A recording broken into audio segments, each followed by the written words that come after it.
miséricorde insondable, Dieu peut-il tout pardonner? Absoudre un si grand coupable et mes péchés oubliés. Première lecture du premier livre des martyrs d'Israël, chapitre 6, versets 1 à 13.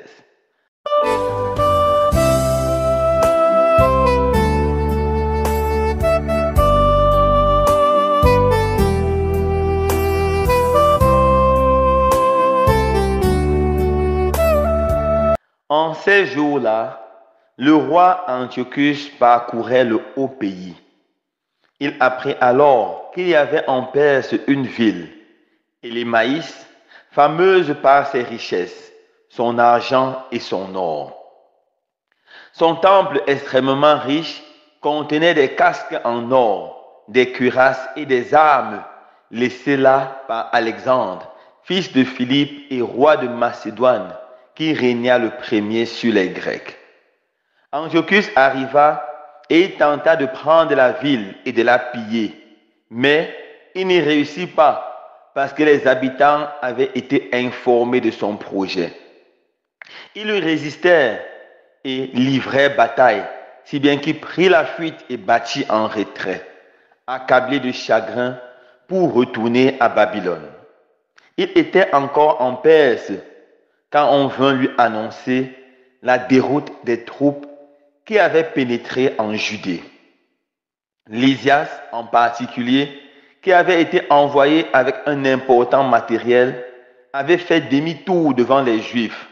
Ceux-ci s'étaient renforcés grâce aux armes, au matériel et au butin saisis sur les troupes qu'ils avaient battues. Ils avaient renversé l'abomination qu'Antiochus avait élevée à Jérusalem sur l'autel. Enfin, ils avaient reconstruit comme auparavant de hautes murailles autour du sanctuaire et autour de la ville royale de Bethsoud. Quand le roi apprit ces nouvelles, il fut saisi de frayeur et profondément ébranlé. Il s'écroula sur son lit et tomba malade sur le coup du chagrin, parce que les événements n'avaient pas répondu à son attente. Il resta ainsi pendant plusieurs jours, car son profond chagrin se renouvelait sans cesse. Lorsqu'il se rendit compte qu'il allait mourir, il appela tous ses amis et leur dit: « Le sommeil s'est éloigné de mes yeux, l'inquiétude accable mon cœur, et je me dis: à quelle profonde détresse en suis-je arrivé? Dans quel abîme suis-je plongé maintenant? J'étais bon et aimé au temps de ma puissance, mais maintenant, je me rappelle le mal que j'ai fait à Jérusalem. Tous les objets d'argent et d'or qui s'y trouvaient, je les ai pris. J'ai fait exterminer les habitants de la Judée sans aucun motif. Je reconnais que tous mes malheurs viennent de là. Et voici que je meurs dans un profond chagrin sur une terre étrangère. » Parole du Seigneur. Nous rendons grâce à Dieu. Mon âme exalte le Seigneur, louange et gloire à son nom. Car il fit pour nous des merveilles, louange et gloire à son nom. Alléluia, Magnificat, mon âme loue le Seigneur. Alléluia, Magnificat, béni soit Dieu mon sauveur.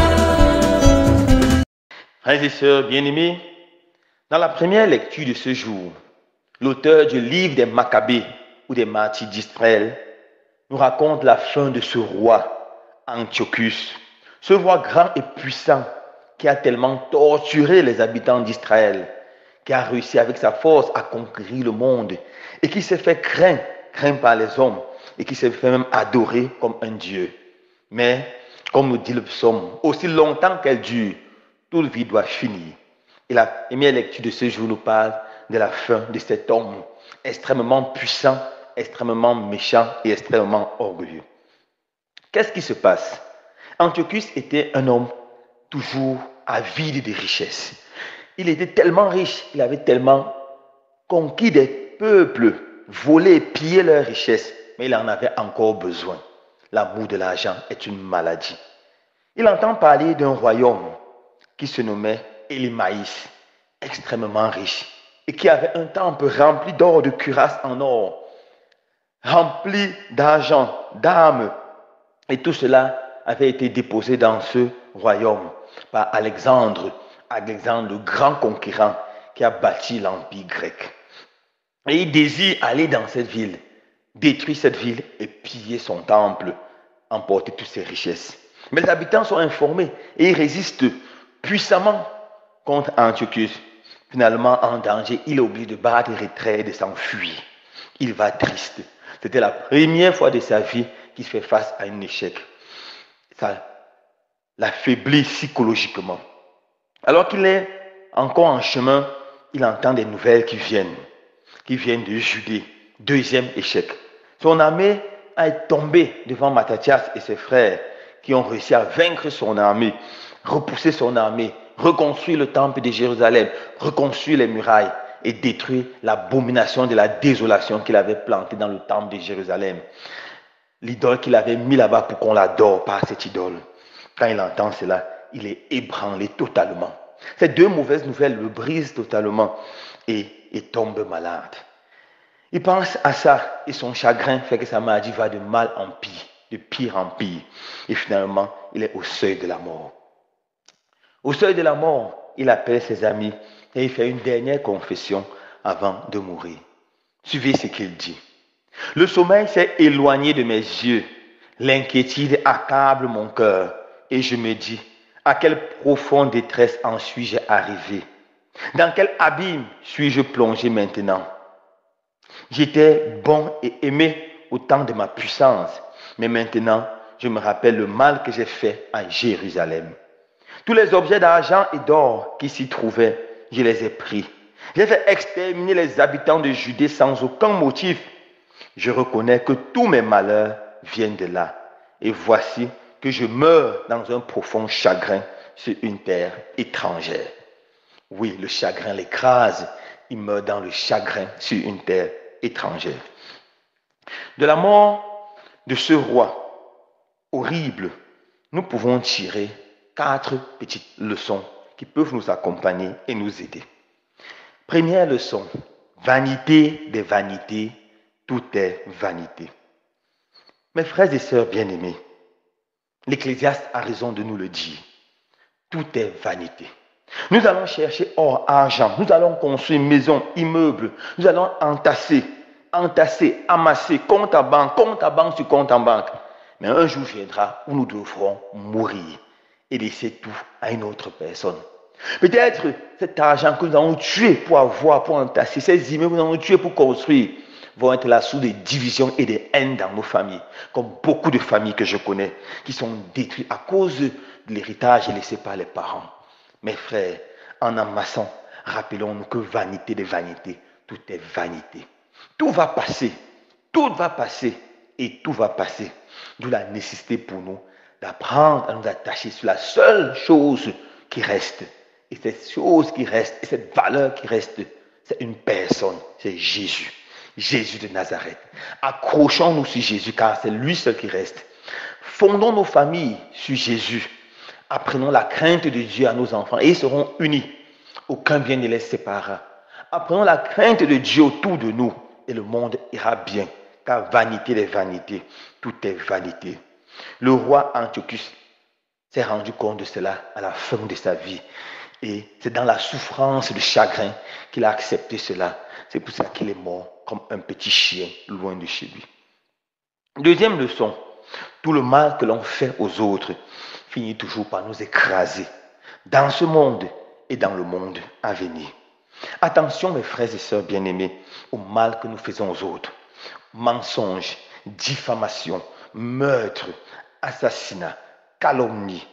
tout ce que nous faisons aux autres pour nous enrichir de façon illicite, pour nous faire aimer, aboutir de façon illicite, pour gagner à des élections illicites, etc., nous rattrapera un jour. Je vois beaucoup de personnes parler sur les plateaux de télévision avec un air arrogant, méprisant, insultant les autres. Sachez-le, mes frères et sœurs bien-aimés, tout ce qu'on construit dans le mal finit par s'écrouler. Tous les empires qu'on bâtit sur le mensonge, sur le faux, sur la fraude, sur la tricherie, finissent toujours par s'écrouler comme un château de cartes. Tout le mal qu'on fait aux autres, non seulement s'écroule, mais retombe sur nous. C'est pour ça qu'à la fin de sa vie, ce monsieur était devenu triste, était devenu malheureux, parce qu'il a fait tellement de mal, tellement de mal. Nous devons nous repentir du mal que nous faisons aux autres et apprendre à faire le bien. Nous devons éviter de porter des fausses rumeurs sur les autres, calomnier, saboter, détruire les autres. Car en les détruisant, nous amassons de lourds brasiers ardents sur notre tête qui vont nous détruire et nous consommer un jour. Troisième leçon, la conscience a une force et une puissance. C'est la conscience qui demande les comptes à ce monsieur, à ce roi Antiochus au soir de sa vie. Il a fait le mal, il a vécu dans une vie de luxe, consommé beaucoup d'alcool et de drogue pour étouffer sa conscience. Mais alors qu'il est frappé par deux événements qui l'ébranlent, deux échecs, la conscience se réveille et la conscience commence à lui parler. Tu as tué les Juifs, tu as massacré une maman et ses 7 enfants le même jour. Tu as tué un pauvre vieillard qui a refusé de manger du porc, de sacrifier à les idoles. Tu as fait tellement de mal. Alors, rends compte à ta conscience maintenant, car bientôt ça sera maintenant à ton Dieu, au roi des rois, que tu rendras compte. Personne ne peut étouffer sa conscience. Nous pouvons la calmer en buvant, en nous droguant, en suivant la musique, beaucoup de bruit. Mais un jour ou l'autre, notre conscience se réveillera et nous demandera des comptes sur notre vie. Souvent, c'est au temps de notre vieillesse. Lisez un peu, si vous avez du temps, mes frères et sœurs, la fin de beaucoup de grands rois, beaucoup de grands présidents. Et suivez les documentaires qui parlent de leur fin. Et vous allez voir la force de la conscience. Je me rappelle, je suivais le documentaire qui parlait de la fin du premier président du Cameroun, Amadou Ahidjo. On dit rester des heures au balcon à regarder dans le vide avec un œil perdu et triste. C'est la conscience qui parle. C'est la conscience qui est en train de faire qu'il se rappelle de sa gouvernance, qui se rappelle de comment ça s'est passé au pays. Et c'est l'échec de la perte du pouvoir et de son exil qui fait que sa conscience se réveille et commence à lui parler avec force. Dernière chose, l'immaturité de beaucoup de nos rois, de beaucoup de nos présidents, beaucoup de nos dirigeants, beaucoup de ceux qui nous commandent. L'une des choses qui caractérise les enfants, c'est leur immaturité. Et c'est normal. Les enfants sont immatures. Et l'une des caractéristiques de l'immaturité, c'est le fait de vouloir que tous nos désirs se réalisent. Les enfants veulent quelque chose et ils veulent ça absolument. Sinon pas ça, ils se mettent à pleurer. Je veux un bonbon. Il n'est pas immédiatement un bonbon, il pleure. Je veux ceci, je veux cela. Ce roi n'était pas différent des petits-enfants. Il voulait toutes les richesses du monde. Quand il n'est pas capable de conquérir cette ville, et Timaïs tombe malade, finalement, il arrive à la mort. Quand il n'arrive pas à servir Judée comme il voulait, il tombe malade et finalement, il arrive jusqu'à la mort. L'immaturité. Nous devons comprendre que nous ne sommes pas le centre du monde. Nous ne sommes pas les petits dieux. Nos désirs ne sont pas obligés de se réaliser. Et même si nous sommes tristes, même si nous tombons malades, même si nous mourons, le monde continue à avancer. Le soleil se lève toujours où il devait se lever et se couche toujours quand il doit se coucher. La pluie tombe toujours en sa période. Nous devons apprendre à accepter que les choses ne se passent pas comme nous voulons. Nous devons donner la chance aux autres de faire comme ils veulent et comprendre que nous ne sommes pas la fin du monde. Dans ce jour, frères et sœurs bien-aimés, la fin du roi Antiochus nous parle et nous aide à nous convertir, à grandir sur les pas de la bonne conscience et de la recherche du bien. Loué soit Jésus-Christ.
ciel.